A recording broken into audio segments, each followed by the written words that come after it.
जय श्री कृष्ण। मित्रों, आवा दाखला घણા પરીક્ષામાં પૂછાતા હોય છે કે એક વેપારીને 45 નારંગી ₹40 માં વેચતા 20% ખોટ જાય છે।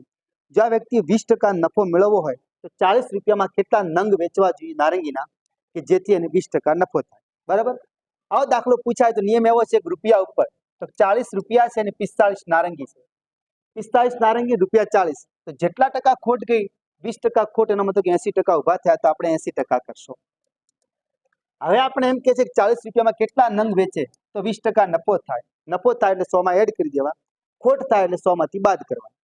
તો હવે x નંગ ધારી લો અને આપણે કહેશો કે 120%, 20% નફો થઈ ગયો। સામ સામે ચોકડી ગુણાકાર કરો એટલે આપણો જવાબ આવી જાય, x ની કિંમત આવી જાય 40 ભાગ્યા 45 ગુણ્યા 120। ટકા ટકા ઉડી જાય છે, કોઈ ટેન્શન નહીં, બરાબર 40 ભાગ્યા x ગુણ્યા 80%। આ 40 ઉડી જાય છે। હવે આ 120 છે ને આ 45 છે, તો આપણે એમ કરશો કે આ x છેદમાંથી ઉપર લઈ જાઓ, x ઉપર જતા રહ્યા। અહીં ઉપર 80 છે, નીચે x છે, આ 45 છેદમાં હતા, પેલી બાજુ જાઓ તો ઉપર આવશે ને આ 120 ઉપર છે, બરાબરની બીજી સાઈડ જાઓ તો છેદમાં આવી જશે।